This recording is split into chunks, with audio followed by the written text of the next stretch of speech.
আজকে আমরা রবীন্দ্র শতবার্ষিকী ভবনে ত্রিপুরা পূর্ণরাজ্য দিবস উদযাপন 2026-এর জন্য সবাই আমরা এখানে একত্রিত হয়েছি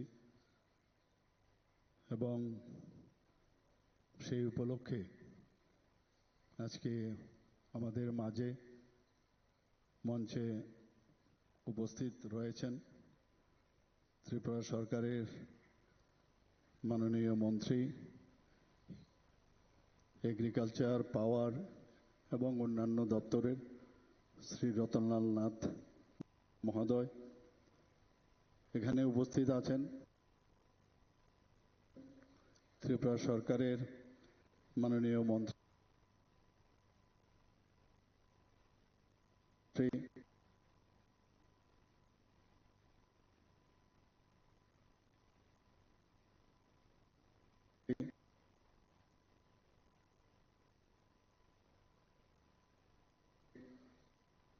পর্যটন এবং ফুড এবং ট্রান্সপোর্ট এবং অন্যান্য দপ্তরের শ্রী সুশান্ত চৌধুরী মহোদয় এখানে উপস্থিত আছেন আমাদের হায়ার এডুকেশন মিনিস্টার পাশাপাশি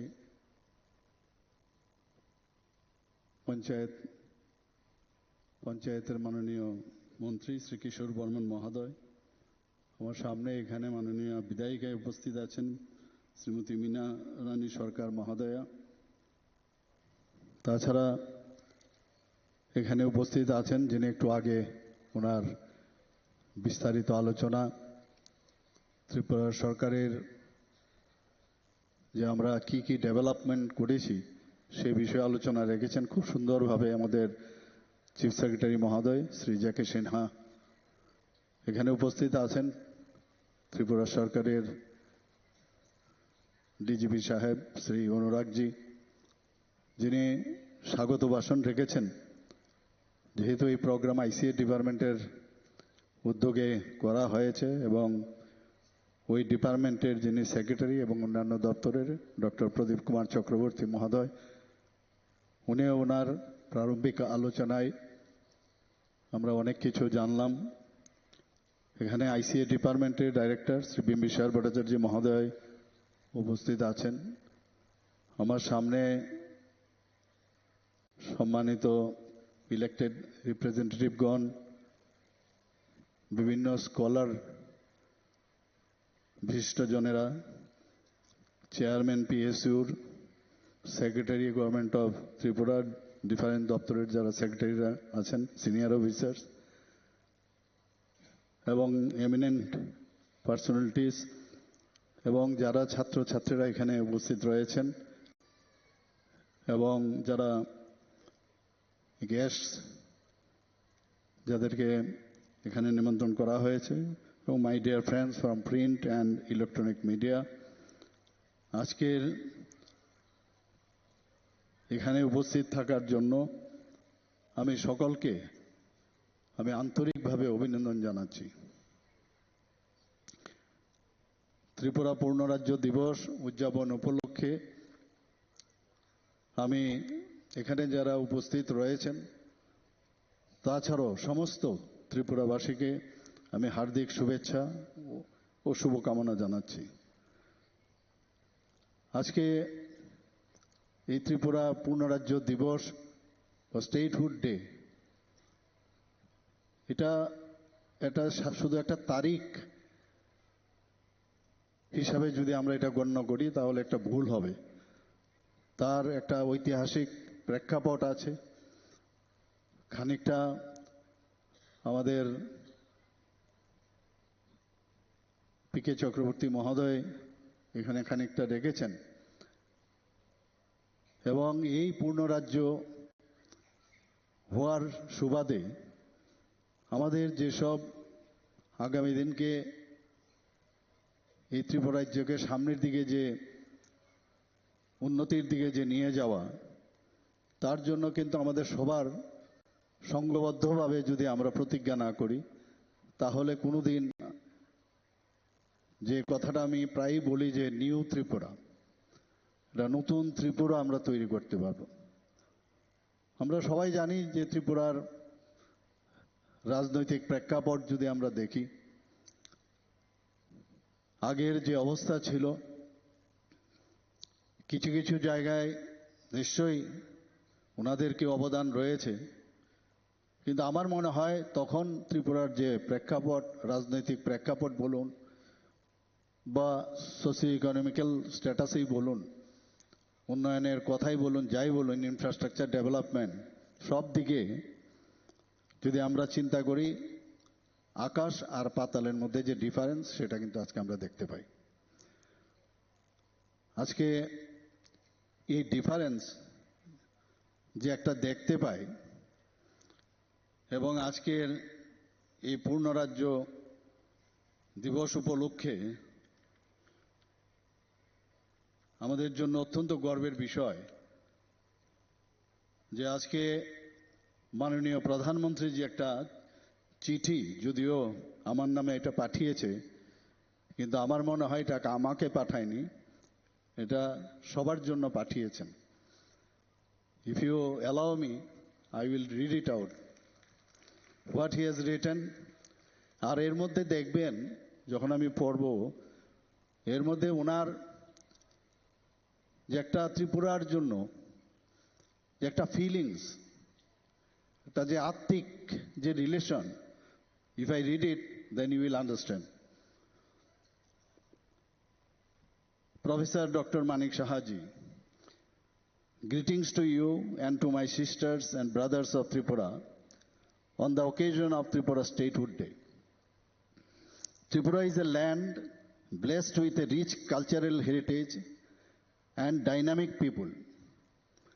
I have had several opportunities to visit this beautiful state, the most recent being at the beginning of Navaratri in September 2025, when I offered prayers at the Mata Tripura Sundari temple and reviewed the ongoing development works at the temple complex.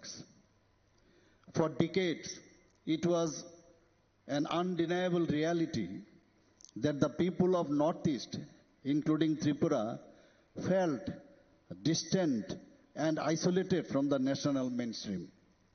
I consider it an honor that our government received the opportunity to change this reality by bridging distances, strengthening emotional bonds, and striking a chord with the people of this region. Our vision of Purvodaya, which focuses on accelerating progress in Eastern India, is also transforming the Northeast. Whether it is the Ashtalakshmi Mahotsav, showcasing the region's social, economic, and cultural potential, or startup investment summits, or the improvement of states through GI tax for their unique products, all these initiatives flow from the same vision of inclusive development. Over the last 8 years, the double-engine governments, the India government at the center and your team in the state have worked with a dedication for Tripura's transformation. This sustained effort is fully in keeping with the spirit of historic mandate given by the people of Tripura in 2018 and 2023. A wide range of development initiative has significantly improved the ease of living for the people of Tripura. Emphasis has been placed on the strengthening physical as well as social infrastructure. Several central government schemes have delivered tangible benefits. Recently, the Union Cabinet approved new components under the existing special development packages, which will have a particular positive impact, especially on the tribal communities of the state. The inauguration of the new integrated terminal building at Maharaja Bir Vikram Airport in Agartala in 2022 has further boosted connectivity, commerce, and tourism. Powered by the aspirations and hard work of its people, Tripura has made remarkable strides in recent years. The state's economy has grown significantly, supported by commendable reforms in compliance reduction and deregulation. These efforts reflect your government's determination to attract investment and create new opportunities for the youth. Tripura's farmers have set an inspiring example for the nation in environmental consciousness. The state is among the leaders in the Northeast in the implementation of the PM Kusum scheme. The increasing adoption of natural farming practice is equally commendable. Your government's focused support for weavers, mulberry growers, and pineapples farmers is strengthening livelihood and laying the foundation for long-term growth. In the past, parts of Tripura were overshadowed by insurgency and unrest. There was a time when daily life was disrupted and the dreams of the youth were constrained. Today, the people of Tripura have demonstrated remarkable courage and resolve, choosing peace over conflict and progress over uncertainty. The 2024 peace accord with the NLFT and ATTF has ushered in a new dawn of hope. The people of Tripura have clearly rejected retrograde ideologies and placed their faith in governance that delivers. May the blessings of Mata Tripura Sundari always guide the people of Tripura. Together, we will continue to work to realize the vision of Maharaja Bir Bikram Kishore Manikya Bahadur and take Tripura to even greater heights. Yours, Narendra Modi. এখানে আজকে আমার পূর্ববর্তী বক্তারা যা যা বলেছেন এবং যেসব ডিপার্টমেন্ট নিয়ে আমরা নিজেরা গর্ববোধ করি সেখানে কিন্তু মাননীয় প্রধানমন্ত্রীজি আপনারা খেয়াল করেছেন কিনা নিশ্চয়ই আপনারা মানে প্রতিটি অর্থ বোঝার নিশ্চয়ই আপনারা চেষ্টা করেছেন বা বুঝেছেন যে মোস্ট অফ দ্য মানে our developmental points he had mentioned already, have mentioned in this letter. যে আমাদের জন্য আজকে এটা একটা অত্যন্ত আনন্দের দিন যে খালি পূর্ণ রাজ্য ডিক্লেয়ার করলাম আর বাস কিছু সুবিধা থাকলো লেজিসলেচার থাকলো এবং যে ক্রোনোলজিক্যালি আমরা কিভাবে আসলাম যে টেরিটোরিয়াল কাউন্সিল থেকে 30 জনের টেরিটোরিয়াল কাউন্সিল ছিল তারপর পূর্ণ রাজ্য হলো 60 জনের আমাদের লেজিসলেচার হলো কিন্তু সেইগুলো তো থাকবেই কিন্তু আমাদের মেইন যে উদ্দেশ্য ডেভেলপমেন্ট মহারানী কাঞ্চন প্রভা দেবীর সম্পর্কে আমরা এখানে আমরা জেনেছি সব আমার পূর্ববক্তা বলেছেন কিভাবে মার্জ হলো ভারতবর্ষের সাথে এগুলোর পুরো ইতিহাস আমার মনে হয় না এখানে প্রয়োজন আছে এখানে কিন্তু এখন আমাদের কাছে বিকশিত হওয়ার যে বিষয় যে ডেভেলপড যে কান্ট্রি মাননীয় প্রধানমন্ত্রীজি 2047 এ দেখতে চাইছেন আর দেখতে চাইছেন না এটাকে করতে চাইছেন টাইমলাইন দিয়ে দিয়েছেন এখানে $5 ট্রিলিয়ন কথা মার্কিন ডলারের কথা বলা হয়েছে যে 2030 এর মধ্যে আমাদের ত্রিপুরা রাজ্যের যে একটা বিশেষ ভূমিকা সেই বিষয়ে এখানে আলোচনা রাখা হয়েছে কিন্তু 2047 এর মধ্যে যে 11 যে ইকোনমিক্যালি যে আমাদের পজিশন ছিল সারা পৃথিবীতে সেই জায়গায় দেখতে দেখতে মাননীয় প্রধানমন্ত্রী যে 2014তে আসার পর সেটাকে 5th পজিশন এখন 4th পজিশন এবং 2030 এর মধ্যে সেটাকে 3rd পজিশনে ইকোনমিক্যালি সেই পজিশন উনি নিয়ে আসতে চাইছেন এবং আমি একটা বই সেটা পড়ছিলাম এখানে যেভাবে মানে অ্যারিথমেটিক্যালি যেটা বোঝানো হয়েছে ইয়েস ইট ইজ পসিবল এটা পসিবল এবং এটা হবেই এবং যেভাবে উনি মনিটরিং করেন যেভাবে দেখছেন সমস্ত অফিসার্স থেকে শুরু করে যারা আমাদের যারা জনপ্রতিনিধিগণ আছেন সবাই এই যে সকাল থেকে রাত্রি পর্যন্ত যে কাজ করা আর যে বিষয়টা বারবার বলে যে রাষ্ট্রের জন্য কাজ করতে হবে, দেশকে একদিকে মাননীয় প্রধানমন্ত্রী যে শক্তিশালী করছেন এটা বলার অপেক্ষা রাখে না। এয়ার স্ট্রাইক থেকে সার্জিক্যাল স্ট্রাইক, অপারেশন সিন্দুর এবং ইন্ডিজিনাস যেসব প্রোডাক্টস ভোকাল ফর লোকাল এখন উনি বারবার বলছেন যে আমরা বাইরের থেকে এক্সপোর্ট যত কমাবো তত বেশি কিন্তু আমাদের লাভ, ইম্পোর্ট যত কমাবো তত বেশি লাভ, এক্সপোর্ট আমাদের বাড়াতে হবে। এই যে বিষয়গুলো একের পর এক উনি বলছেন, দেশকে শক্তিশালী করার জন্য উনি যে বিষয়টা এখানে রেখেছেন, আমার মনে হয় আমরা সবাই কিন্তু ইমোশনালি অ্যাটাচড হয়েছি এবং দেশভক্তির যে ভাবনা সেটা কিন্তু চলে এসছে। এবং বিভিন্ন সময়ে ওনার যেসব স্লোগানগুলো আছে সেইগুলোর উপর ভিত্তি করে আমরা কিন্তু মানে এমন কোনো মাস নেই 12 মাসের যে সময়ে ওনার যে এক একটা স্লোগান দিচ্ছেন সেই স্লোগানের উপর ভিত্তি করে আমরা সবাই কিন্তু একটা ইন্সপিরেশনাল মুড আমাদের মধ্যে আসছে। সেটা আমাদের যদি এখানে যে ডিমনিটাইজেশনের কথাই আমরা বলি, সেখানেও আপনারা দেখবেন ওনাকে দেখতে পারবেন যে কিভাবে আমরা আগামী দিন ভারতকে শক্তিশালী করব ইকোনমিক্যালি। আজকে আমি একটু আগে যেটা বললাম যে দেশকে যদি শক্তিশালী করতে হয়, vocal for local, one district one product, এইসব যে একের পর এক কিছু না কিছু সবসময় উনি বলতে থাকেন। মেরে মাটি মেরা দেশ, হর ঘর তেরঙ্গা, এইসব যে একের পর এক 75 সীমান্ত গ্রাম, বীরো কা নাম, এই যে বিষয়গুলো, মে চৌকিদার হুঁ।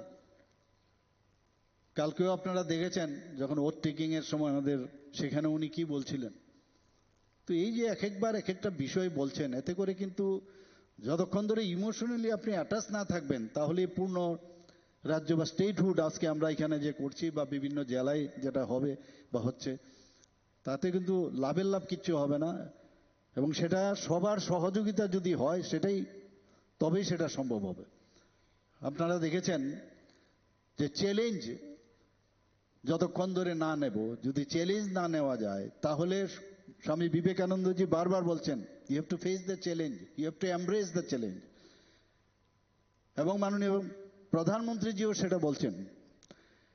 এবং আমাদের এখানে 22nd প্ল্যানারি সেশনে আপনারা দেখেছেন ত্রিপুরাতে গত বছর যখন হয়েছে, সেখানে সমস্ত রাজ্যপাল, নর্থ ইস্টার্ন জোনের মুখ্যমন্ত্রীরা, ওনারা মাননীয় মুখ্যমন্ত্রী এসেছিলেন, ওনারা যখন আসলেন যাওয়ার সময় সবার সামনে বলেছেন यार ये हमेशा प्लेनरी सेशन त्रिपुरा में ही होना चाहिए, इतना बढ़िया आप लोग इंतजाम किए हो। এটা আমাদের জন্য একটা গর্বের বিষয়। ফুল টিম কিন্তু আমাদের নেমে যায়, আমাদের লেজিসলেচার যারা আছেন, মাননীয় মন্ত্রীরা থেকে শুরু করে সবাই কিন্তু, অফিসার সবাই আমরা নেমে যাই। আমাদের যখন এত বড় আপদা এখানে চলে এসেছিল, যে কিরকম এখানে বৃষ্টি হয়েছিল আমরা সবাই জানি, এত বড় ফ্লাড ত্রিপুরাতে খুব এরকম দেখা যায়নি এত বছরের মধ্যে। সেখানেও আমরা কিভাবে মোকাবেলা করেছি। অফকোর্স গভর্নমেন্ট অফ ইন্ডিয়া আমাদেরকে হেল্প করেছে, নানাভাবে হেলিকপ্টার দিয়েছে সাহায্য করার জন্য, লিফটিং করার জন্য। কিন্তু আমাদের শুধু আমাদের গভর্নমেন্ট বা আমাদের যারা লেজিসলেচার জনপ্রতিনিধি তারা না, সমস্ত মানুষ কিন্তু সবাই ঝাঁপিয়ে পড়েছিল সেখানে, যে কারণে সেটা সম্ভব হয়েছে।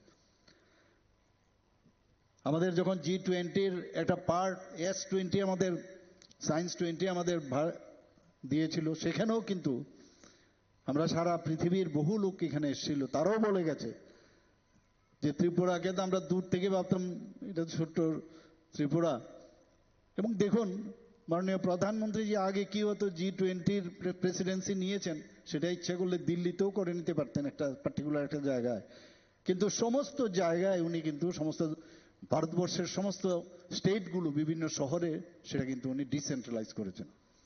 এবং এতে করে পুরা ভারতকে কিন্তু ওরা জানতে পেরেছে এবং পরে একসাথে সেই দিল্লিতে সেটা সমাপন হয়েছিল, আমরা সবাই জানি। সবার বিভিন্ন জায়গার থেকে তাদের যে অনুভূতি, তাদের যে এক্সপিরিয়েন্স সেটা পেয়েছে। সেই এক্সপিরিয়েন্স পাওয়াতে আজকে সারা পৃথিবীর সমস্ত যে ডিজিপি যেভাবে ডাউনগ্রেড, আজকে ভারতবর্ষ কোথায় 8.2 8.3 কোন জায়গায় চলে যাচ্ছে আজকে। তো ভারতবর্ষের আগামী দিন যে ভবিষ্যৎ যেভাবে চলে আসছে সেটা তো ভারতবর্ষ একা করতে পারবে না, যেহেতু এখানে বিভিন্ন রাজ্য মিলে ভারত। তো আমাদের ত্রিপুরাও যদি সেখানে হাত বাড়িয়ে দেয়, যেখানে একটু আগে দেখালো যে 5 ট্রিলিয়নের বিষয়ে আমাদের রাজ্যের হয়ে আমরা ভালো কাজ করছি, তবেই গিয়ে এই যে বিকশিত ভারত 2047 ডেভেলপ কান্ট্রি সেটা হবে। আমরা আগে ডেভেলপিং কত বছর ধরে বলে আসছি, কেউ কিন্তু টাইম লাইন দেয়নি কবে এটা শেষ হবে। তো আমাদের জন্য অত্যন্ত খুশির দিন আজকে। অ্যাকচুয়ালি এটাকে আরো মনে হয় আরো বেশি প্রচার প্রসার দরকার, এবং বিশেষ করে যারা স্টুডেন্ট যারা আছেন, যাদেরকে নিয়ে মাননীয় প্রধানমন্ত্রীজি গর্ববোধ করে, যে 18 বছর থেকে 35 বছরের যারা নওজোয়ান, তারা হচ্ছে আমরার মানে হিউম্যান রিসোর্স। ফিউচারে ওরাই কিন্তু এখন যেহেতু আমাদের চিফ সেক্রেটারি মহোদয় বলেছেন যে ডিজিটাল যুগ থেকে বেরিয়ে গিয়ে এখন এআই আমরা চলে এসেছি। আমি জানি না আগামী দিন কোথায় আমরা চলে যাব। তো লেটেস্ট টেকনোলজি এসব ব্যবহার করে জ্ঞানকে বৃদ্ধি করে, জ্ঞানকে সমৃদ্ধ করে, অন্ধকার থেকে আলোর দিকে আমরা যখন যত বেশি আমরা যাওয়ার এখন সুযোগ, সেগুলো আগে ছিল না। এখন যেহেতু এই সুযোগগুলো এসছে, ওরা যদি সবাই এই বিষয়গুলো জানার চেষ্টা করে, বোঝার চেষ্টা করে, একটা প্রবলেম কি ইজি পেয়ে গেলে কিন্তু সেটা বোঝা যায় না। স্বাধীনতা প্রাপ্ত যারা, স্বাধীনতার পরে যারা জন্মগ্রহণ করেছে, স্বাধীনতা আনতে গিয়ে যারা যারা বলিদান হয়েছে, কত কষ্ট, সেটা কিন্তু এখনকার যারা পোস্ট ইন্ডিপেন্ডেন্ট যারা জন্মগ্রহণ করেছে অনেকের মধ্যে সেই ফিলিংসটা আসবে না। ঠিক সেই রকম যখন কেউ কিছু ইজিলি অ্যাভেলেবল হয়ে যায়, তারা কিন্তু তার যে they should go insight in every aspect, সেটা কিন্তু কম যায়। এর জন্য আমরা অনেক সময় দেখি খুব গরিব ছেলে মেয়েদেরও আমরা দেখি খুব ভালো রেজাল্ট করে, কারণ সে স্টারভেশনের মধ্যে আছে, সে কিন্তু জীবন যুদ্ধে সে যুদ্ধ করছে। আর যার কাছে অনেকে বলে সিলভার স্পুনে যারা জন্মগ্রহণ করেছে তাদের মধ্যে হয়, তাদেরও কিন্তু তাদের মধ্যে দেখা যায় কম। যত বেশি আজকে জাপানে যখন এত বড় বোমা যখন নিক্ষেপ হলো, তারপর দেখুন জাপান কোথায় চলে গেছে। আজকে এত বড় ভূমিকম্প এই গুজরাটে হয়েছিল, আজকে গুজরাট মডেল হয়ে গেছে। তো অনেক সময় যখন এই ধরনের একটা ঘটনা হয়, তারপরে কিন্তু মানুষ আরো বেশি একটা মানে ভিতর থেকে আসে যে না, আমার ফাইট করতে হবে, আমার নিজেকে এস্টাবলিশ করতে হবে। তো সেই জায়গায় আজকের দিনে কিন্তু আমাদের সেই প্রমিস করতে হবে যে মাননীয় প্রধানমন্ত্রীজি একটা চিঠি লিখেছে, আপনারা নিশ্চয়ই বুঝতে পারছেন যে এইভাবে স্টেটহুড ডেতে আমার মনে হয় না কোনোদিন কোনো মুখ্যমন্ত্রীকে এইভাবে কোনো প্রধানমন্ত্রী চিঠি দিয়েছে। শুধু একটা মানে তখন অবশ্য এই সুবিধাও ছিল না, একটা টুইট করেছে হয়তোবা ফেসবুকে বা টুইট করেছে এরকম, এখানে একটা চিঠি দিয়েছে। আমারও সেইভাবে উত্তর দিতে হবে, এবং সেইভাবে আমিও তৈরি করছি। টুইটের পরিবর্তে টুইটও করেছে, টুইটের আমিও টুইট করেছি ওনাকে। তো এটা সাংঘাতিক আমাদের জন্য একটা গর্বের বিষয়। আজকে এই পূর্ণ রাজ্য মর্যাদার প্রাপ্তির ক্ষেত্রে এটা যারা, আমরা তো অনেককে জানিও না, চিনিও না, সে খবরও নেই আমাদের কাছে, কিন্তু যে সকল ব্যক্তি বা নাগরিক যাদের অসামান্য যে অবদান রয়েছে, তাদেরকে আজকে স্মরণ করার দিন, তাদের স্মরণ করা উচিত। এবং আমি ব্যক্তিগতভাবে এবং ত্রিপুরার হয়ে গভীর শ্রদ্ধা ওনাদের প্রতি আমি নিবেদন করছি। আজকে এই যে অষ্টলক্ষ্মী, প্রথমে তো 7টা ছিল, এখন সিকিমকে অ্যাড করার পরে অষ্টলক্ষ্মী নাম দিয়েছে মাননীয় প্রধানমন্ত্রীজি। এবং আমরা দেখেছি এক জায়গায় আমাদের গত বছরে এখানে এসেছিলেন আমাদের যশস্বী গৃহমন্ত্রীজি, উনি বলছিলেন যে পুরো নর্থ ইস্টকে যদি একসাথে করা যায়, উত্তরপ্রদেশ থেকেও আয়তনের দিক দিয়ে বেশি। এটা কিন্তু আমরাও জানা ছিল না। এবং আয়তনের দিক দিয়ে যদি দেখি, শুধু অরুণাচল প্রদেশ যে কোনো নর্থ ইস্টার্ন জোনের থেকে কিন্তু বেশি, যদিও পপুলেশনের দিক দিয়ে কম। তো এই যে বিষয়গুলো আমরা নিজেরাও জানি না, যে আমার কাছে সমস্ত আমাদের সংস্কৃতি, কৃষ্টি এবং আমাদের ঐতিহ্য এবং বিশেষ করে যারা আমাদের জনজাতি যারা আছেন তাদের যে লিগাসি, তাদের যে পরম্পরা, সেটাকে মাথায় রেখে আজকে নর্থ ইস্টার্ন জোনে যে ইউনিটি ইন ডাইভার্সিটি, বৈচিত্র্যের মধ্যেই যে ঐক্য, সেটা 2014-এর পরে কিন্তু সেটা এখন ফিরে আসছে।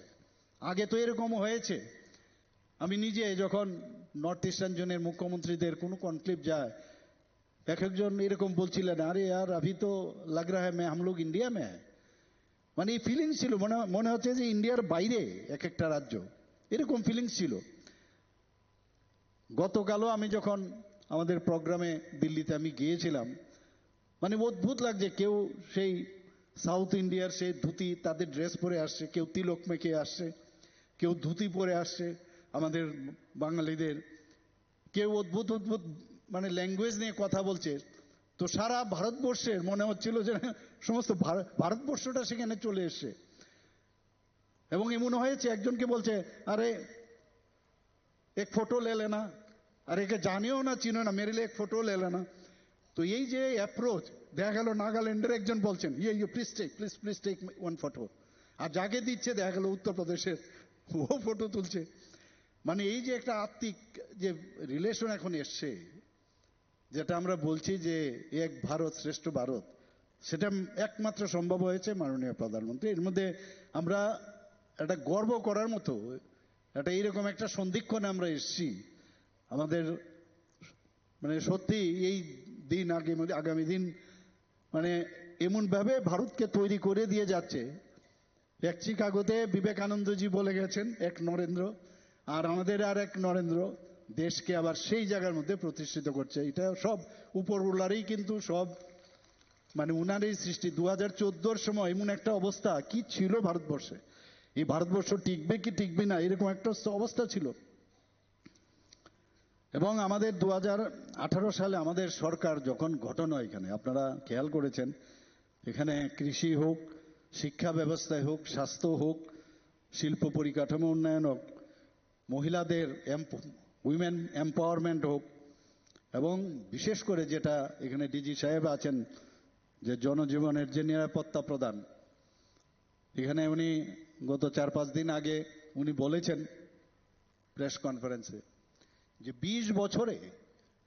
20 বছরের একটা ইতিহাস ত্রিপুরার, যে ক্রাইম রেট 8.2% ক্রাইম রেট ত্রিপুরাতে কমেছে। এটা একটা বিরাট বিষয় আমাদের জন্য। কারণ যখনই মানুষ ত্রিপুরা সম্পর্কে, যখন যে কোনো জায়গার মধ্যে যখন এই ধরনের একটা ল অ্যান্ড অর্ডার সিচুয়েশন খারাপ থাকে, তখন কিন্তু ওই জায়গার উন্নয়ন কোনো দিন সম্ভব নয়। আজকে যে কারণে প্রচুর ইনভেস্টার্স আজকে বাইরের থেকে আমাদের এখানে আসছে,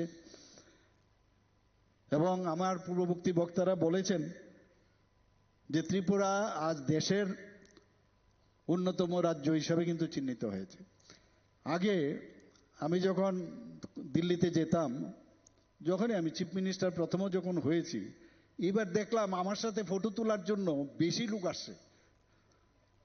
আমি বললাম এটা কি, বহু মহিলা হোক পুরুষ হোক, ইভেন বড় বড় লিডাররা পর্যন্ত এমপিরা। আমি বললাম ঘটনা ওই কি হলোটা কি বুঝলাম না, কিন্তু আমি তো আগেও মুখ্যমন্ত্রী ছিলাম, তা আমি বুঝলাম আর কি যে বোধহয় আমরা যেহেতু ত্রিপুরার মুখ্যমন্ত্রী হিসাবে ওইভাবে যে প্যারামিটার্সগুলোতে আমরা যেভাবে যাচ্ছি, নিশ্চয়ই সেই কারণেই। আগে তো আমরা ভাবতাম, আর আমি তো নিজে এমনি তো ডাউন টু আর্থই থাকি, আমি এই দিক সেদিক চলে যাই, কিন্তু পেছনেই ছুটে যাচ্ছে স্যার এক ফটো, স্যার এক ফটো। আগেও মুখ্যমন্ত্রী ছিলাম কিন্তু সেই রকম ভাবে কিন্তু দেখিনি। তো এতে কিন্তু প্রমাণ করে ইয়েস হাম ভি কিসি সে কম নেই। তো খুবই ভালো লাগছিল।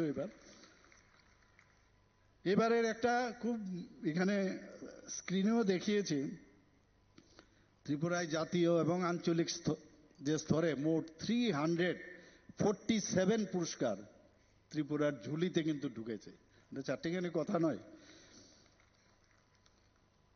এখানে প্রধানমন্ত্রীজি কি বলেছেন, সিএস সাহেব অলরেডি বলেছেন যে এই যে ডিরেগুলেশনের জন্য যখন সমস্ত চিফ সেক্রেটারিদের ডাকিয়েছেন এবং ওনার পিপিটি তৈরি করতে হয়েছে কিভাবে এটা সম্ভব হয়েছে। প্রথমে তো আমরা ক্যাবিনেটে এই ডিরেগুলেশন কি, আমাদের মধ্যেও কনফিউশন ছিল কি ডিরেগুলেশন, তো শেষ পর্যন্ত বুঝাতে হয়েছে। এবং আপনারা বিশ্বাস করুন, সাথে সাথে চিফ সেক্রেটারি মহোদয় প্রায়ই বলেন আর বাইরেও গিয়ে বলছেন যে हमारे जो सब मिनिस्टर गण माने जैसे ही ये हमने बात रखा तुरंत उन्होंने एक साथ उनको एंडोर्स किया और इनके कारण ही ये संभव हुआ। ये डीरेगुलेशन हम लोग त्रिपुरा में प्रथम स्थान में हम आए।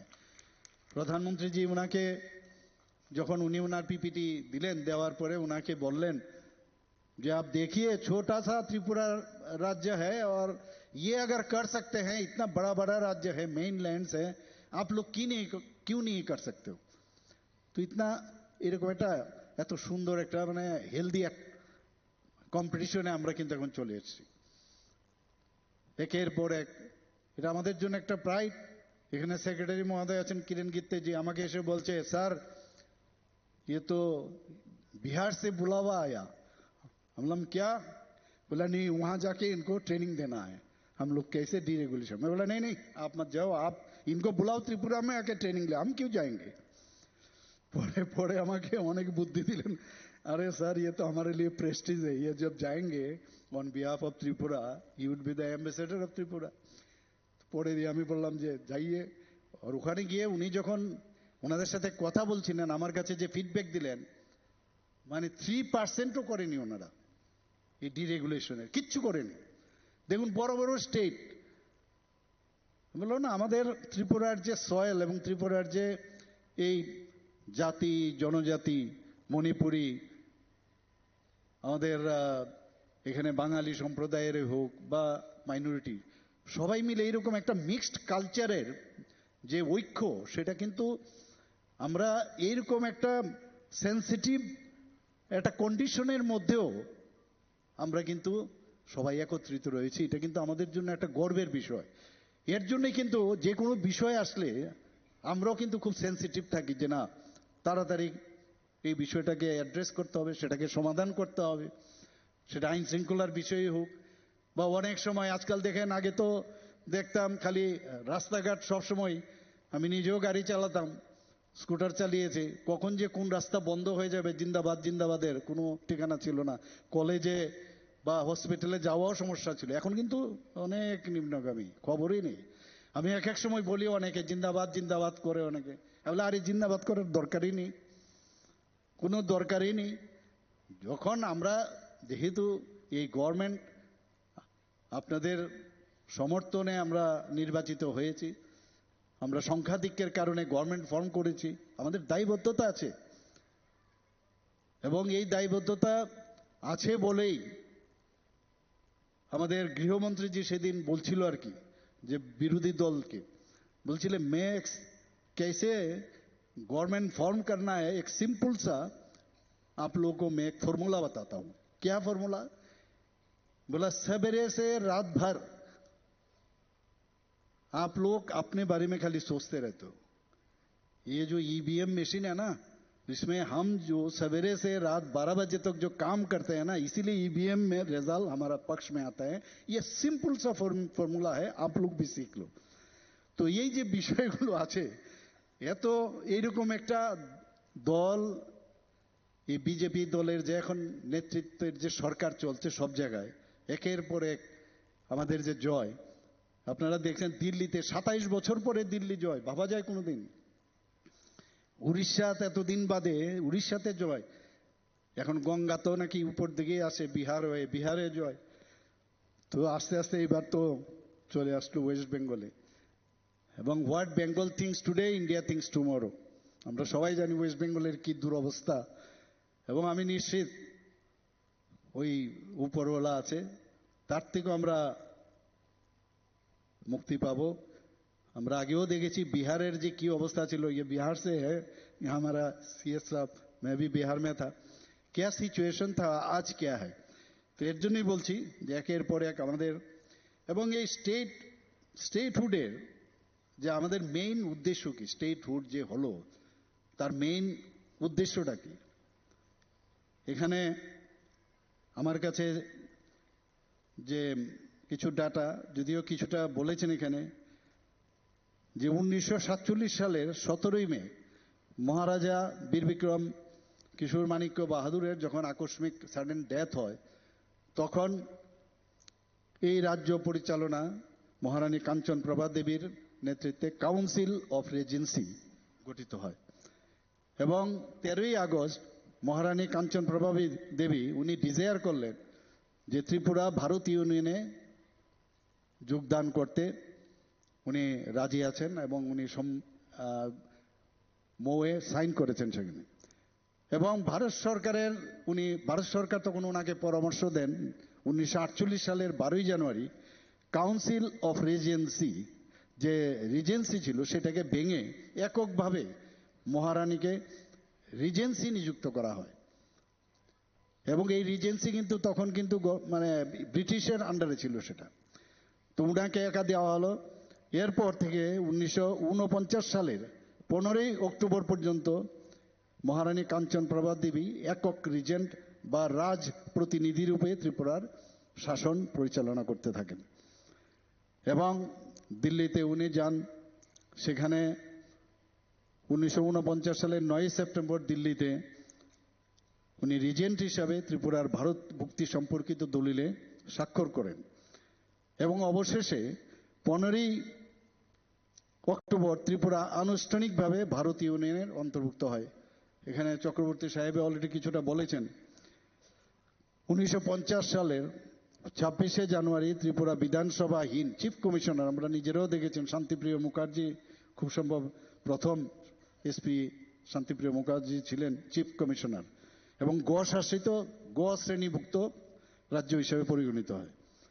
1952 সালের প্রথম গণতান্ত্রিক নির্বাচনের 30 মেম্বার্স যে বিশেষ ইলেকটোরাল কলেজ গঠিত হয়, যেটাকে টেরিটোরিয়াল কাউন্সিল বলা হয় এবং ত্রিপুরা কেন্দ্রশাসিত অঞ্চলের স্বীকৃতি ইউনিয়ন টেরিটরির স্বীকৃতি লাভ করেন 1956 এবং 1959 সালের 15ই আগস্ট যে সার্বজনীন ভোটাধিকারের সেখানে ইলেকশন হয়, 30 জন নির্বাচিত সদস্য এবং 2 জন সেখানে মনোনীত সদস্য নিয়ে একটা আঞ্চলিক পরিষদ গঠন হয় এবং সেটার ত্রিপুরা রাজ্যের জন্য কাজকর্ম শুরু করি। 1962 সালে তৃতীয়বার এখানে নির্বাচন হয়। That time I was very little boy, তো আমি কিন্তু কিছু কিছু আমার মনে আছে, সেখানে আমার ফ্যামিলির থেকেও একজন দাঁড়িয়েছিলেন এই কাউন্সিলে, I need not want to mention here.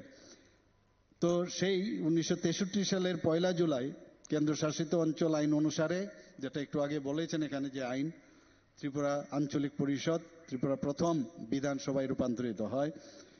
1970 সালের চিফ কমিশনার পদটি উপরাজ্যপাল পদে উন্নতি হয় এবং আজকের দিনে 1972 সালে ত্রিপুরা ভারতের একটি পূর্ণ রাজ্যের মর্যাদা লাভ করে।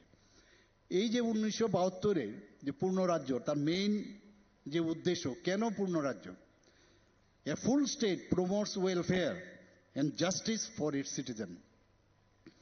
The state shall strive to promote the welfare of the people by securing, protecting as effectively as it may be a social order in justice, social, economic and political etc. এর জন্যই কিন্তু এবং তার যে ডেমোগ্রাফি তার proper থাকতে হবে, লোক থাকতে হবে, ইলেকশন থাকতে হবে এবং সেখানে অন্যান্য যেসব রাজ্যগুলো আছে তাদের সাথে কোঅপারেশন থাকা এবং আমাদের ভারত গভর্নমেন্টের তাদের সাথে কোঅপারেশন থাকা, এই যে বিষয়গুলো আছে। কিন্তু স্টেট পূর্ণ রাজ্য হিসাবে আর এখানে কিন্তু কেন্দ্রের ডাইরেক্টলি কোনো হস্তক্ষেপ থাকে না। এ হচ্ছে পূর্ণ রাজ্যের মেইন উদ্দেশ্য এবং নিজেকে নিজে যে আজকে যে সেলফ রিলায়েন্টের যে কথা হচ্ছে আজকে, যে তুমি তোমার রাজ্যে তুমি কিভাবে ডেভেলপ করবে, যদিও এখনো আমাদের এখানে রিসোর্স অনেক কম, কিন্তু আস্তে আস্তে করে আমরাও কিন্তু সমস্ত ডিপার্টমেন্টগুলোর মধ্যে আমরাও চাইছি যে ডিপার্টমেন্টগুলো আজকে এখানে আমাদের এগ্রিকালচার মিনিস্টার সাহেব এখানে আছেন এবং আজকে কিন্তু এই চিঠির মধ্যে ওনার কয়েকটা জিনিস মাননীয় প্রধানমন্ত্রীজিও কিন্তু উল্লেখ করেছেন। আজকে এখানে পাওয়ার ডিপার্টমেন্টের বিষয়ে কথা বলেছেন, এখানে যে অয়েল যেটা এডিবল অয়েল, পাম অয়েল, সেটার বিষয়ে কথা বলেছেন। ট্যুরিজমের বিষয়ে কথা বলেছেন। তো এক একটা বিষয়ে কিন্তু মাননীয় প্রধানমন্ত্রী সব নজর রাখে এখানে। আজকে আমি বলতে খুব গর্ববোধ করি যে এই বিষয়গুলো কিন্তু আজকের দিন আলোচনা করা দরকার, যে ত্রিপুরাই একমাত্র রাজ্য, তৃতীয় রাজ্য যেখানে পূর্ণ স্বাক্ষর রাজ্য, তৃতীয় পূর্ণ স্বাক্ষর রাজ্য, সাক্ষরতার হার 95.6% আমরা পেয়েছি গোয়া এবং মিজোরামের পরে। জিএসডিপির ক্ষেত্রে আমরা সবাই জানেন যে জিএসডিপি, ত্রিপুরা স্টেট জিএসডি, মানে যদি জিএসডি আমরা দেখি, নর্থ ইস্টের মধ্যে আমরা সেকেন্ড হাইয়েস্ট। এখানে বলা হয়েছে কত কত যা আমরা এখন আছি, এখানে সেকেন্ড হাইয়েস্ট পার ক্যাপিটা ইনকামের দিকে যদি বলি, এখানে আমাদের চিফ সেক্রেটারি সাহেব বলেছেন prime minister award for excellence in public administration 2025 সালে ত্রিপুরা প্রথম স্থান লাভ করেছে। ধলাই জেলার গঙ্গানগর ব্লক সেরা পারফর্মিং অপারেশনাল ব্লক এবং গোমতী জেলা সার্বিক উন্নয়নের জন্য পুরস্কৃত হয়েছে। ত্রিপুরা রাজ্যে একমাত্র যেখানে অ্যাডমিনিস্ট্রেশনের দিক দিয়ে সম্পূর্ণ ডিজিটাল রাজ্য। এখানে কিন্তু ক্যাবিনেট থেকে শুরু করে স্টেট, সমস্ত ডিপার্টমেন্ট, ডিস্ট্রিক্ট, সাব ডিভিশন এবং ত্রিস্তরীয় টায়ার পঞ্চায়েত, আর কোনো রাজ্যে কিন্তু সেটা সম্ভব হয়নি। আপ টু অন্যান্য জায়গায় সাব ডিভিশন লেভেলে সেটা হয়েছে। এবং পেপারবিহীন যে কাজ, এতে করে পেপারলেস কাজ হলে কি হয়, এক তো quick delivery system for the মানে পিপল, আর তার ট্রান্সপারেন্সি থাকবে, আর সেগুলো হারিয়ে যাওয়ার সুযোগ থাকবে না, এবং অ্যাকাউন্টেবিলিটিও কিন্তু সেখানে চলে আসে। 2025 রাইজিং নর্থ ইস্ট সামিট এই রাজ্যে 15,800 কোটি টাকার বিনিয়োগের প্রস্তাব পেয়েছে, যা কিনা উত্তর পূর্বাঞ্চলের 8টি রাজ্যের সর্বমোট বিনিয়োগের 50%। দিল্লিতে আমরা গিয়েছিলাম, সেখানে মাননীয় প্রধানমন্ত্রীজিও সেখানে ছিলেন। সেখানে যখন বলা হয়েছে যে 30,000 কোটি টাকার সেখানে মৌ হয়েছে, তো আমাকে যখন স্টেজ থেকে আমি নামলাম, আমাকে বললেন যে আমাদের স্টলে যেতে হবে। আমি গিয়ে দেখলাম অন্যান্য স্টল, যে অষ্টলক্ষ্মীর বা অন্যান্য স্টেটের যে স্টলগুলো খালি, আমি তো ঢুকতেই পারছিলাম না আমাদের স্টলের মধ্যে। এবং পরবর্তী সময়ে শুনলাম, যেটা এখানে বললাম আমি, যে আউট অফ 30,000 করোড় আমরা 15,800 করোড় শুধু ত্রিপুরার জন্য বিনিয়োগ করেছে যারা বিনিয়োগকারীরা। অর্থাৎ এমনিতে তো করেনি। আপনি যদি পয়সা আপনি একটা জায়গায় বিনিয়োগ করবেন, তো ওরা তো সব, আর যারা ইন্ডাস্ট্রিয়ালিস্ট আর বিজনেসম্যান আপনারা তো জানেন, ওরা কিন্তু পাই হিসাব করে, সার্ভে করে। তো সেই জায়গায় এবং গ্রাউন্ডিংও হয়েছে। আমার সেক্রেটারি মহোদয় কিছুদিন আগে বলেছেন প্রায় 60% গ্রাউন্ডিং পর্যন্ত হয়ে গেছে। তো এই যে মনিটরিং সিস্টেমে আমরা কিন্তু আজকে ত্রিপুরা আজকে যে কারণে যে ফুল ফ্লেজেড স্টেট আমরা ডিক্লেয়ার হয়েছে, সেগুলো কিন্তু আমরা কিন্তু দেখাতে পারছি আজকে এখানে। আরেকটা গর্বের বিষয় যে উত্তর পূর্বাঞ্চলে উন্নয়নের জন্য যে ডোনার মিনিস্ট্রি থেকে উচ্চ পর্যায়ের একটা টাস্ক ফোর্স করা হয়েছে, আমাকে একটা দায়িত্ব দেওয়া হয়েছে কনভেনার হিসাবে। এখন কাজ করলেও সমস্যা, বেশি কাজ করলে কিন্তু প্রবলেম, আমি প্রায়ই বলি। তো এটা যখন আমরা সাবমিট করলাম, আমাদের ডোনার মিনিস্ট্রি, উনি আমাকে না, আমার তো সমস্ত টিম, আমাদের যারা আমার সাথে যুক্ত ছিল, উনি স্যালুট করছিলেন। যে উনি বলছিলেন আমি তো বিদেশেও আমি পড়াশোনা করেছি, কিন্তু আপনাদের যে আমাদের টিএফটি আছে, ওনাদের অফিসার থেকে শুরু করে সবাই মিলে, সেক্রেটারি থেকে শুরু করে, এত সুন্দরভাবে আপনারা কিভাবে করলেন, এবং যে টাইম দিয়েছেন সেই টাইমের মধ্যে আপনারা দিয়েছেন। উনি বলেছেন hats off to you and your team. এবং উনি বলছেন এই টেমপ্লেট পাঠানোর জন্য, এই টেমপ্লেট অন্যান্য যেসব বিষয়গুলো নর্থ ইস্টের অন্যান্য যারা মুখ্যমন্ত্রী যে দায়িত্ব দিয়েছেন কনভেনার হিসাবে, তাদের কাছে পাঠিয়েছেন যে আপনারা দেখুন যে ত্রিপুরা এইভাবে করেছেন, আপনারাও এই টেমপ্লেটকে দেখে ফলো করে অন্যান্য বিষয়ে দেখুন। বলেন যে আরেকটা কাজ মুখ্যমন্ত্রীজি আপনাকে দিচ্ছি, সেটা কি, মাননীয় আসামের মুখ্যমন্ত্রী উনি ব্যস্ত আছেন এখন ইলেকশন নিয়ে, আপনাকে এটা দায়িত্ব নিতে হবে। সেটা কি, ভেরি ইম্পর্টেন্ট, সেটা হচ্ছে আমাদের যে লজিস্টিক যে ইনফ্রাস্ট্রাকচার ডেভেলপমেন্ট নর্থ ইস্টে, এক জায়গা থেকে আরেক জায়গায় যাবো আমরা, very bad condition in terrain so far terrain matter is concern. তো এই জায়গায় এটাকে কিভাবে কি করা যায় উইদিন 2 months, এগেইন এই যে চ্যালেঞ্জ অ্যাকসেপ্ট করা, আমি জিজ্ঞেস করলাম সমস্ত অফিসারদের, করলাম আমরা, এবং সেটাও দেওয়ার পরে উনি বললেন আমরা জানতাম, আমরা জানি যে আপনি করতে পারবেন, এবং সেটা আমরা করতে পেরেছি। এটা আমাদের জন্য একটা গর্বের বিষয়। এখানে মাননীয় এগ্রিকালচার মিনিস্টার এখানে উপস্থিত আছেন। যে ধানের যে উৎপাদনশীলতা আমাদের জন্য, আমাদের যে জিডিপি, বেশিরভাগ যে আমাদের জিডিপির যেখান থেকে আসে যে হেল্পিং হ্যান্ড, সেটা কিন্তু এগ্রিকালচার ডিপার্টমেন্ট।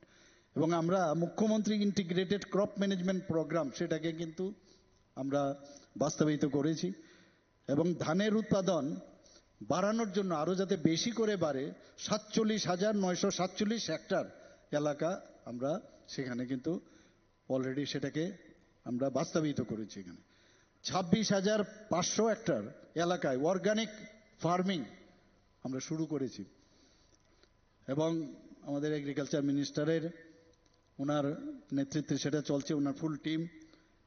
উত্তর ত্রিপুরা জেলাকে প্রধানমন্ত্রী ধনধান্য কৃষি যোজনা সেটাকে আওতায় হয়েছে।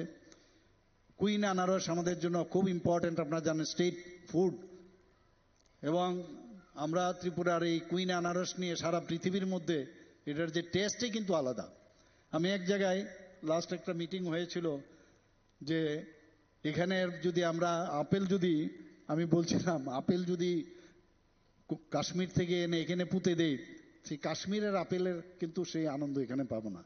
তো ত্রিপুরার নাকি এখন আনারস নিয়ে অনেক রাজ্যের মধ্যে নাকি ওরা চেষ্টা করছে এরকম আপেল তৈরি মানে প্রডিউস করার। আমি বললাম বেস্ট অফ লাক, কিন্তু ত্রিপুরার যে এনভায়রনমেন্ট এবং এর যে মাটির গন্ধ, সেই টেস্ট আপনারা পাবেন না কোথাও। তো আমাদের এখানে এটাকে নিয়ে এই 2025-26 যে অর্থবছর, সেখানে গ্লোবাল ব্র্যান্ড হিসাবে সেটাকে গড়ে তোলার জন্য উদ্যোগ নেওয়া হয়েছে। দিল্লিতে সেটা করা হবে।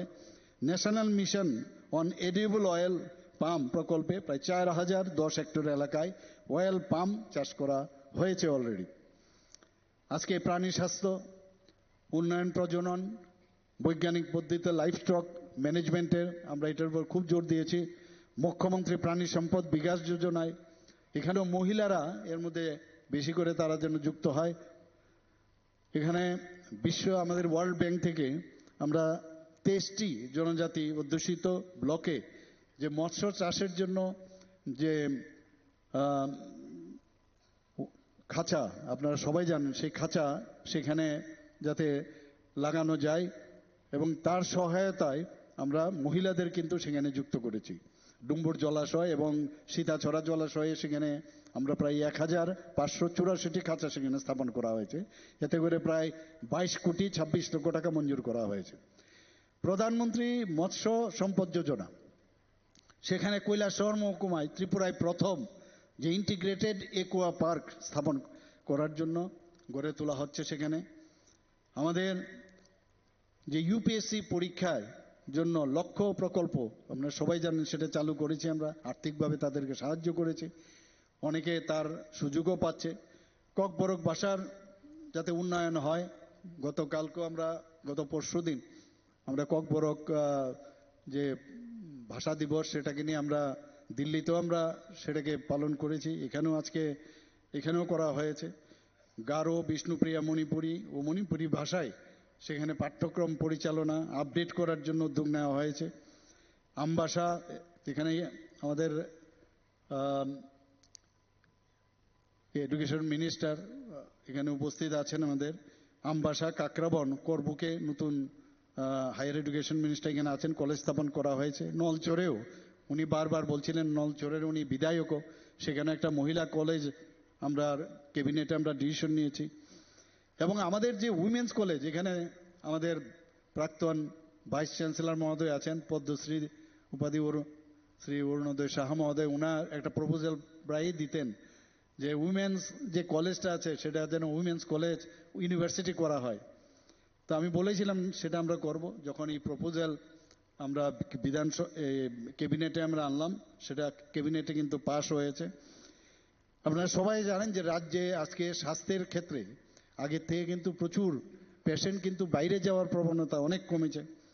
এখানে dental college, government nursing college, medical, nursing, pharmacy, paramedical college, বিভিন্ন বিষয়ে আমরা কিন্তু ease of business, ease of ডুইংয়ে আমরা এই কাজগুলো করছি। প্রায় আগে মাত্র 10টা থেকে 12টা মতো এমবিবিএস এর সিট ছিল ত্রিপুরাতে, এখন 450টি এমবিবিএস সিট হয়েছে, আরও 100টি হবে।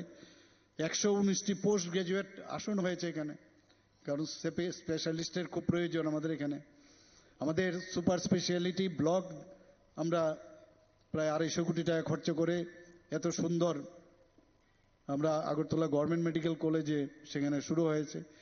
মাদার অ্যান্ড চাইল্ডের জন্য একটা ডোনার মিনিস্ট্রি থেকে আমরা আর্থিক সাহায্য পেয়ে সেটারও নির্মাণ শুরু হয়েছে। ইম্ফলের সিজা হসপিটাল আপনারা জানেন, এখানে ওনাদের সাথে যুক্ত হয়ে আমাদের ডাক্তার বাবুরা এবং অন্যান্য স্টাফরা মিলে ত্রিপুরাতে কিডনি ট্রান্সপ্লান্ট সেটা এখানে শুরু হয়েছে। 5টা কিডনি ট্রান্সপ্লান্ট হয়েছে। যারা দিয়েছেন তারাও ভালো আছেন, যারা পেয়েছেন তারাও ভালো আছে। তো সেটাকে মাথায় রেখে ওনারা আমাদের কাছে জায়গা চেয়েছেন। এখানে ওনারা প্রায় 900 কোটি টাকার প্রজেক্ট ধারাবাহিকভাবে সেটা করবে, ওনাদেরকে আমরা জায়গা দিয়েছি এবং সেখানে আলটিমেটলি সুপার স্পেশালিটি হসপিটাল করবে এবং মেডিকেল কলেজে ওনারা করবেন। গভর্নমেন্ট ডেন্টাল কলেজে আগে বিডিএস এর একটা সিট ছিল, সেখানে এখন 63টা সিট হয়েছে। আমাদের হোমিওপ্যাথিক মেডিকেল কলেজ আরেকটা 75 কোটি টাকা আমরা পেয়েছি। আমি দিল্লিতে গিয়ে আমাদের যিনি ইউনিয়ন মিনিস্টার আছেন ওনার সাথে আমি কথা বলেছি, তো 75 করোড় দিয়েছেন হোমিওপ্যাথিক মেডিকেল কলেজ এবং ইন্টিগ্রেটেড আয়ুষ হাসপাতাল, সেটাও আমরা গুমতিতে হবে।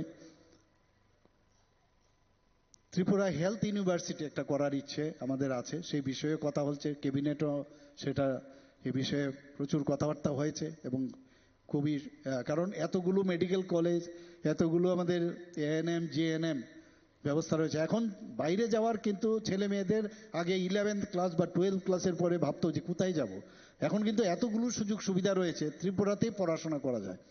মা বাবাদের কত কষ্ট আপনারা ভাবুন। আমার মনে আছে হঠাৎ করে এক ভদ্রলোক এসে আমার বেশ বয়স্ক আমার পায়ে ধরে নমস্কার উঠে, আমি লাগে কি করছেন কি আপনি? বলে আমার লাইফে আমি জীবনও, যদিও সে নিট দিয়ে পেয়েছে ডেন্টালে বিডিএসে, আমার লাইফে আমার সেই ক্ষমতা নেই বাইরে গিয়ে পড়ানোর। আপনার কারণে, আপনার সরকারের কারণে বিডিএস এখানে পড়তে পেরেছে, এর জন্য আপনাকে ধন্যবাদ। এই যে মানে এটা টিপ অফ দ্য আইসবার্গ, এরকম এখানে থেকে মানে এই পড়াশোনার সুযোগ ওনারা পাচ্ছেন। এখানে প্রধানমন্ত্রীর জন আরোগ্য যোজনা, মুখ্যমন্ত্রীর জন আরোগ্য যোজনা, এতে করে প্রায় 298 কোটি টাকা অলরেডি সেটেলমেন্টে আমরা কাজ করেছি। আমরা মুখ্যমন্ত্রী নিরাময় আরোগ্য অভিযান চালু করা হয়েছে, সেখানে হাইপার টেনশন 65% মানুষ কিন্তু এই hyper tension, diabetes, blood pressure, cancer এইসব কারণে কিন্তু মারা যায়, কিন্তু তাদের কিন্তু স্ক্রিনিং করা হয় না। তো সেটা আমরা রিসেন্টলি আমরা শুরু করেছি। আমরা আই হসপিটাল প্রায়ই আমরা দেখি বহু লোক বাইরে চলে যায় আইয়ের জন্য, তো একটা 100 bedded I tertiary I centre আমরা এখানে খোলার চিন্তা ভাবনা করছি। আগে ত্রিপুরাতে একটাই ন্যাশনাল হাইওয়ে ছিল, এখন 6টা ন্যাশনাল হাইওয়ে আছে, সেখানে 198 কিলোমিটার ছিল মাত্র। আর সেই জায়গায় সেটাকে তো 4 লেন হচ্ছেই, 4 লেন তো সেটা হবে।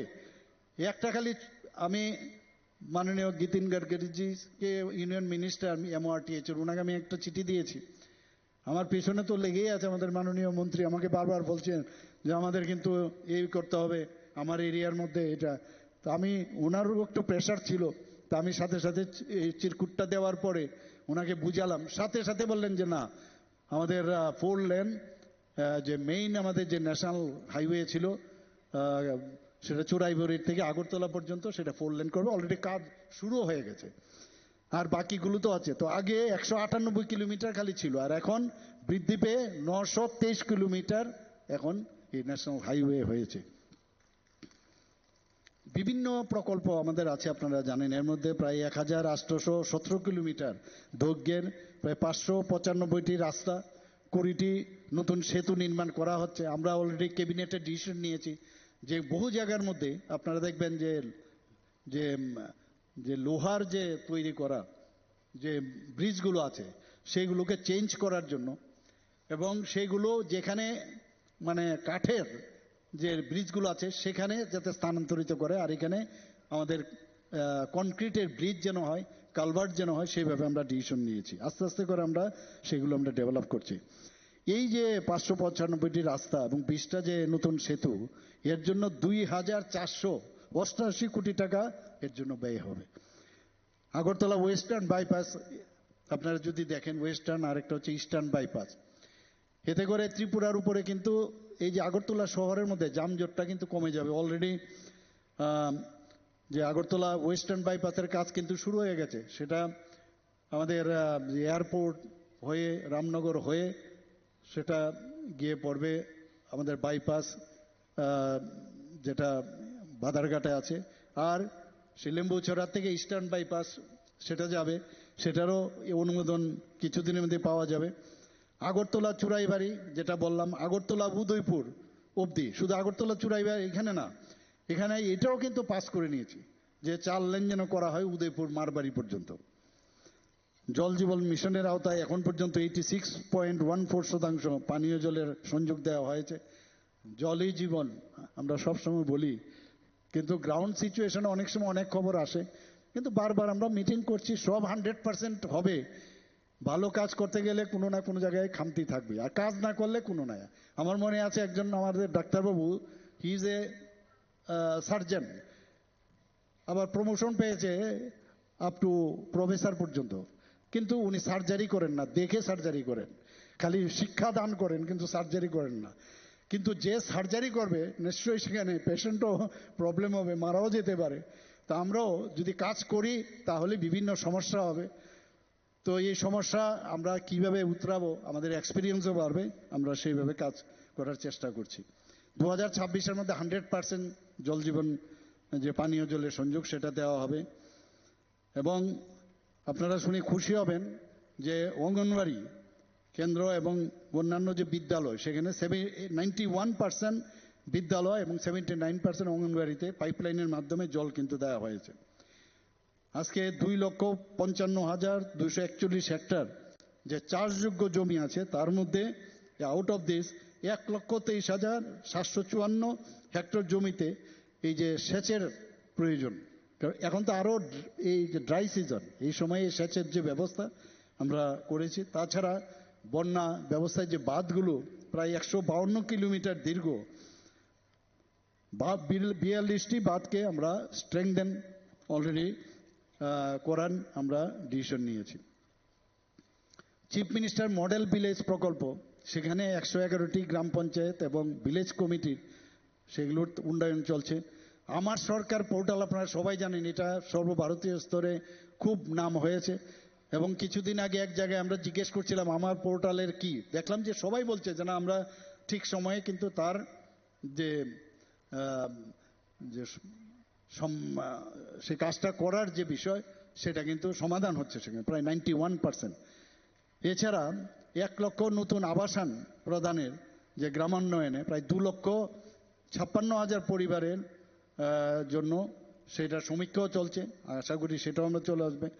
আমাদের মহিলাদের সবাই জানেন যে 2018-র আগে মাত্র 5 থেকে 6,000 গ্রুপ ছিল, এসএইচজি গ্রুপ, আর এখন আমাদের কত হয়েছে 54,363। আমরা ওদেরকে রিভলভিং ফান্ড দিচ্ছি প্রায় 700 কোটি টাকার উপরে। আমরা কমিউনিটি ফান্ডের মাধ্যমে, ব্যাংকের মাধ্যমে প্রায় 1,000 কোটি টাকার উপরে দিচ্ছি। এবং শুনে আপনারা খুশি হবেন, এই যে এসএইচজি গ্রুপ মাত্র এনপিএ 2%, অথচ বড় বড় জায়গায় যদি যান খালি দেখবেন এনপিএ, কিন্তু তারা কিন্তু এই যে আমরা যে অনেক সময় 50% পপুলেশনের অর্ধেকই হচ্ছে মহিলা, তাদের উপর আমাদের উপর ভরসা করা, তাতে কিন্তু আমরা রেজাল্টও পাচ্ছি। লাখপতি দিদি আমরা 95%, আমাদের ইচ্ছে ছিল আমাদের যে যে অ্যাবাউট 1,18,000 যে টার্গেট, সেখানে 1,08,000 আমাদের লাখপতি দিদি হয়েছে। পঞ্চায়েতে যেটা মজলিশপুর গ্রাম, পশ্চিম মজলিশপুর গ্রাম, সেখানে পঞ্চায়েতকে ই গভর্নেন্স জাতীয় রৌপ্য পুরস্কার সম্মানিত করা হয়েছে বিশাখাপট্টনমে। নগর উন্নয়নের কথা যদি বলি, সেখানেও প্রধানমন্ত্রী আবাস যোজনা 2.0 অধীনে 2406টি নতুন গৃহ আবার নির্মাণের জন্য মঞ্জুরি দেওয়া হয়েছে। আগরতলা স্মার্ট সিটি মিশন, সেখানে 65 প্রকল্প আমরা নিয়েছি, তাতে করে 581 কোটি টাকার উপরে সেখানে খরচ হচ্ছে। এবং 800 এই যে নগর এলাকাগুলো আছে, যেখানে মিউনিসিপ্যালিটি বা আমাদের নগরগুলো আছে, সেখানে 844 কোটি টাকা ইনফ্রাস্ট্রাকচার যাতে ডেভেলপ করে, তার জন্য আমরা সেখানে কাজ করা শুরু হয়ে গেছে। সেখানে এডিবির ফান্ডে আমরা বিভিন্ন যে আজকের আগরতলা শহরেও আপনারা দেখেছেন বিভিন্ন শহরে যে ইন্টেলিজেন্ট ট্রাফিক সিস্টেমের বন্দোবস্ত করা হয়েছে। প্রধানমন্ত্রী স্বনিধি প্রকল্পের আওতায় প্রায় 8415 জন স্ট্রিট ভেন্ডারকে 13 কোটি টাকার উপরে দেওয়া হয়েছে। 5 বছরে এই 1500 কোটি টাকার বিনিয়োগ করার জন্য মুখ্যমন্ত্রী নগর উন্নয়ন প্রকল্প চালু করা হয়েছে। বিধানসভায়ও এই বিষয়ে আমরা কিন্তু আলোচনা করেছি। আমাদের মাননীয় বিদ্যুৎ মন্ত্রী এখানে আছেন। প্রধানমন্ত্রী জনজাতি আদিবাসী ন্যায় মহা অভিযান প্রকল্পে যারা রিয়াং যারা আছেন পিভিটিজি শ্রেণীর 11,692টি রিয়াং পরিবারে বিদ্যুৎ সংযোগ দেওয়া হয়েছে। ধরতি আবা জনজাতীয় গ্রাম উৎকর্ষ অভিযানের আওতায় প্রায় 2860টি জনজাতি পরিবারে বিদ্যুৎ সংযোগ দেওয়া হয়েছে। প্রধানমন্ত্রী সূর্যঘর মুফত বিজলি যোজনায় ছাদে আমাদের বাড়ি তো এখন লাগানো হয়েছে, তো সেখানে প্রায় 1573টি অলরেডি এই সিস্টেম চালু হয়ে গেছে। এতে করে কিন্তু আপনার এক তো বিলও কম উঠছে, আবার গ্রিডের মাধ্যমে আপনি কিন্তু উল্টো আরো পয়সাও পাচ্ছেন। তো পিএম সূর্যঘর প্রকল্পে 10.50 মেগাওয়াট যে ক্ষমতা সম্পন্ন সোলার প্ল্যান্টের মাধ্যমে বিভিন্ন যে সরকারি ভবনগুলো আছে সেখানে এই সংযোগ তৈরি হয়েছে। রেল যোগাযোগের কথা যদি এখানে বলি, উত্তর পূর্ব ফ্রন্টিয়ার রেলওয়ে বদরপুর থেকে জিরানিয়া এবং জিরানিয়া থেকে Sabroom already electric line already লাগানো হয়ে গেছে। ট্রায়াল মালবাহী ট্রেনের ট্রায়ালও হয়েছে। ত্রিপুরা রাজ্যের ডেস্টিনেশন ত্রিপুরা বিজনেস কনক্লেভ এখানেও আয়োজন করা হয়েছিল। প্রায় 120 জনের মতো বিনিয়োগকারী অংশগ্রহণ করেছিলেন। 800 করোড়ের উপরে এখানে যারা বিনিয়োগকারী আছেন, সেখানেও প্রায় 87টি মৌস্বাক্ষরিত হয়েছে। আমরা যে টিআইটি গুলো আছে 19টি টিআইটি, সেখানে কিন্তু পুরনো সমস্ত যে সিস্টেম, তার মধ্যে থেকে যদি আমাদের ছেলেমেয়েরা পাশ করে, তারা কিন্তু বাইরে চাকরি পায় না। তো এর জন্য আমরা টাটা টেকনোলজি যারা আছেন তাদের সাথে আমরা মৌ করেছি।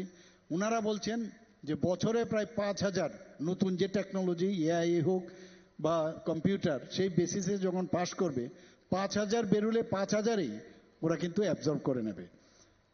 এখানে আমাদের যে 9টি শিল্পনগরী আছে, এশিয়া ডেভেলপমেন্ট ব্যাংকের থেকে আমরা লোন নিয়েছি এবং সেখানে আমরা এমএসএমই র্যাম প্রকল্প রূপায়িত হচ্ছে। প্রধানমন্ত্রী কৌশল বিকাশ যোজনা, মুখ্যমন্ত্রী দক্ষতা উন্নয়ন প্রকল্পের অধীনে সেখানে মার্কেট ওরিয়েন্টেড স্কিল তাদেরকে প্রদান করা হয়েছে। এখানে প্রচুর এই ধরনের প্রকল্প আজকের আমি যদি এখানে বলতে থাকি শেষ করা যাবে না। এখানে পর্যটনের যদি কথা বলি, আমাদের পর্যটন আপনারা সবাই ইউনিটি প্রোমো ফেস্ট আপনারা সবাই দেখেছেন এত বড়। সেখানে আমরা চাইছি যে পর্যটনে মানুষ বাইরের থেকে ত্রিপুরাকে চিনুক, এক তো আর্থিক ব্যবস্থাও ডেভেলপ করবে, আবার ত্রিপুরাকেও চিনবে। শচীন্দ্রনগরে প্রায় 105 কোটি টাকা ব্যয়ে একটি বিনোদন পার্ক অলরেডি কিছুদিন আগে আমরা সেখানে ফাউন্ডেশন লে করেছি। এবং ত্রিপুরা সুন্দরী মন্দিরে মাননীয় প্রধানমন্ত্রী যে একটু আগে এখানে মেনশন করেছেন যে সেখানে 52 কোটি 4 লক্ষ টাকা খরচ করা হয়েছে। এটাকে আমরা নতুনভাবে সেটাকে রেনোভেট করেছি। শুধু তাই নয়, আপনারা সবাই জানেন যে 215 কোটি টাকা যে ডোনার মিনিস্টার সাহেব এই 23 তারিখ আসছেন, উনি সেখানে অনেক প্রকল্পের উনি উদ্বোধনও করবেন। 215 কোটি টাকা মাতারবাড়ি ট্যুরিজম সার্কিটের জন্য উনি দিয়েছেন, উদয়পুর, ছবিমুড়া, নীরমহল এবং ডম্বুর জলাশয়। এরকম অনেক বিষয়ে এখানে যদি আমি বলি শেষ করা যাবে না। তো আমি আশা করি আজকের যে এখানে যারা যারা উপস্থিত হয়েছেন এবং সাংবাদিক বন্ধুরা যারা উপস্থিত রয়েছেন, তাদের মাধ্যমে আবার আমি সমস্ত ত্রিপুরাবাসীকে আজকের এই ত্রিপুরা পূর্ণ রাজ্য